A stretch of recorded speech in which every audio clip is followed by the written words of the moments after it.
Our scripture reading for today is from the Gospel according to Luke, chapter 6, verses 37 through 38. Do not judge, and you will not be judged. Do not condemn, and you will not be condemned.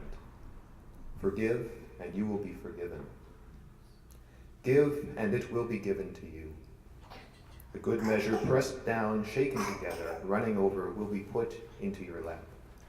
For the measure you give will be the measure you give back.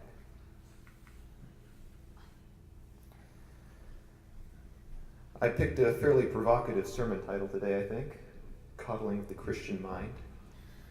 In case you're wondering where I got this from a book I just read called The Coddling of the American Mind, very similar. So I can't claim too much credit for ingenuity today.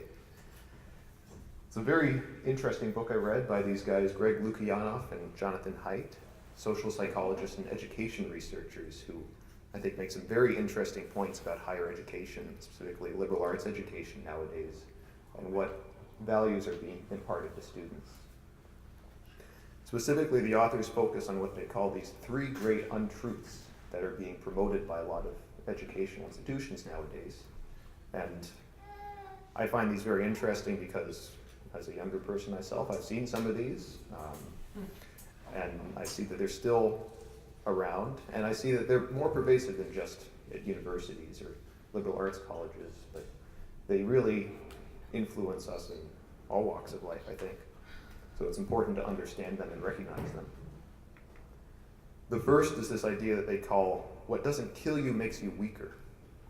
So you all know the Kelly Clarkson song, what doesn't kill you makes you stronger. This is a twist on that, as you can see. And the idea is essentially that we should isolate ourselves from words or ideas that we find hurtful or harmful or different or dangerous. Because if we hear something that we don't agree with or that hurts us, that will only weaken us long term and only cause more harm than good. Personally, and the authors certainly agree, I think it's healthy sometimes to expose ourselves to different points of view, different ideas, within reason, of course, but really exposing yourself to different points of view is more healthy than harmful, I think. The second myth is always trust your feelings. And sometimes, sure, you should trust your feelings. And you need to use your feelings as motivation to take action.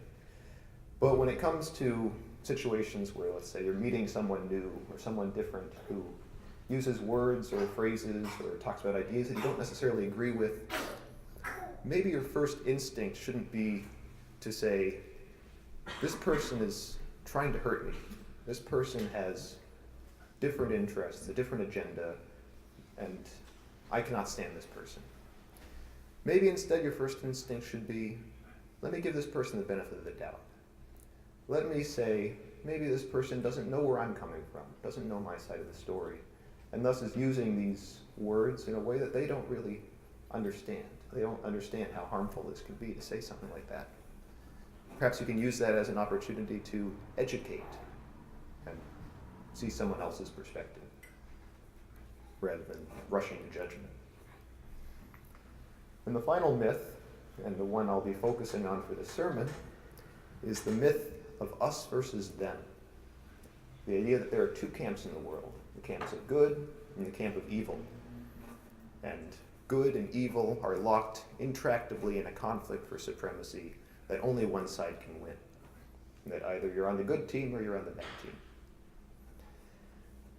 And this is far from limited, I think, to educational institutions that sometimes promote certain liberal ideas over conservative ideas and paint a picture of one being good and one being evil. I think it's very pervasive, and we see it in society nowadays.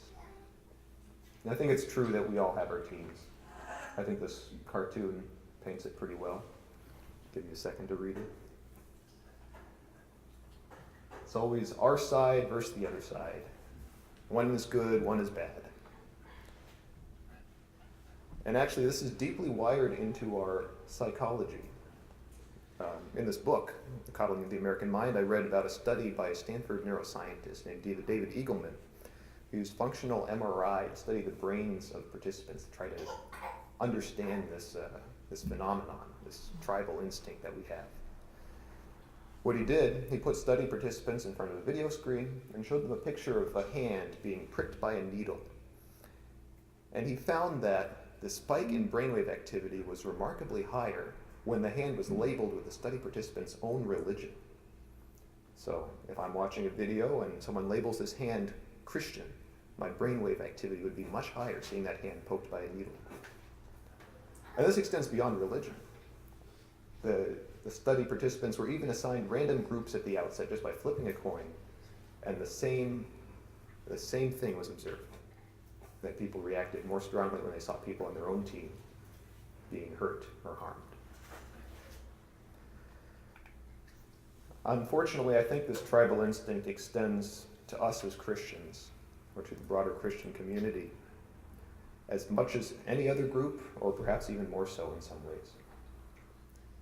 We need not look much further than the 2016 presidential election, right, to see how easily evangelicals were convinced to side with Trump in spite of the things he said, some of his moral issues. And I think the reason is easy to understand. People were told that Trump would offer a way of preserving their values, their, quote, traditional Christian values. Trump would protect them against the oppressive invaders from the secular left that were going to try to completely destroy their culture and change this country in ways they didn't want. So it was very easy to convince them when it came to Trump saying that he would protect their tribe. He would protect their tribe at all costs. And I think our current special conference, which we've alluded to a few times in this service, is another example of tribal thought. We have these two camps in the Methodist Church right now. We have one side that asks the question, how can we allow same-sex marriage within our denomination? How can we possibly allow this? And we have another side just as forcefully saying, how can we allow people who denigrate same-sex marriage to be speaking for our denomination? How can we let these people call themselves Methodists? Invariably, both sides have taken their own stances, they've isolated themselves, they've set up their bulwarks and their fortresses, and we don't mix very much, do we? We hear about the other side, but we don't actually meet these people, and when we do, we cast them out as inferior or wrong-minded. And quite frankly, I think it's hard to see how the United Methodist Church can stay united if we stay in our tribes like this, if we stay in our separate camps. We should note that Jesus was very much opposed to this concept of tribal identity and tribalism. After all, Jesus spent almost all of his time with people outside of his tribe, right? His Jewish tribe, his tribe from Nazareth. He did not go to his hometown very often. He spent all of his time with outsiders, outcasts, sinners, the people on the margins of society or from other countries. He never once judged, and he never once condemned. So many of us as Christians like to put Jesus on a pedestal and hang him out there as a banner to be waved, right? Jesus is our symbol, our God, and he should be worshipped. And all this other stuff sort of about including other people and welcoming the outsider, that kind of gets in the way sometimes. Yet it's worth noting that in Scripture, Jesus never once asked us to worship him. He asked us many times to follow him. He asked us to follow him in the ways he led his life as a human, to do as best we can to model the life he laid out. I think our problems stem primarily from a dualistic worldview, where we have our group and we have another group. It's us versus them. It's a safer and easier perspective, but I think it's primarily incompatible with Christian teaching. After all, if we accept Jesus Christ as both divine and human, how can that be? That is the opposite of dualism. We say that Jesus was divine and human. How can we not recognize that all human beings are both divine and human? How can we not recognize that spark within everyone else that we see? I really like Father Richard Rohr, a Franciscan theologian, whom I read quite frequently. And he talks about this concept of non-dual thinking that I really appreciate. You can see this quote here. He says, "Non-dual consciousness is a much more holistic knowing where your mind, heart, soul, and senses are open and receptive to the moment just as it is, which allows you to love things in themselves and as themselves. You learn not to divide the field and the moment or eliminate anything that threatens your ego, but to hold everything, both the attractive and the unpleasant, together in one accepting gaze." This is non-dual thinking, where we do not make distinctions, where we see the world in one holistic sight, as Jesus would have seen. There's another recent quote from Father Rohr's Daily Meditations that I really appreciate, where he says, "The Christian vision is that the whole world is a temple. If that is true, then our enemies are sacred too. Who else created them but God? The ability to respect the outsider is probably the litmus test of true seeing. And it doesn't stop with human beings and enemies. Everything becomes enchanting once we have full sight. One God, one world, one truth, one suffering, and one love. All we can do is participate." I'd like to end with a quote from Polly Murray. I don't know if any of you are familiar with her. It's a black and queer Episcopal priest who was very active during the Civil Rights period. And I read a quote of hers in this book, Coddling of the American Mind, that she wrote in 1945 that I really appreciate. She said this: "I intend to destroy segregation by embracing positive and embracing methods. When my brothers try to draw a circle to exclude me, I shall draw a larger circle to include them.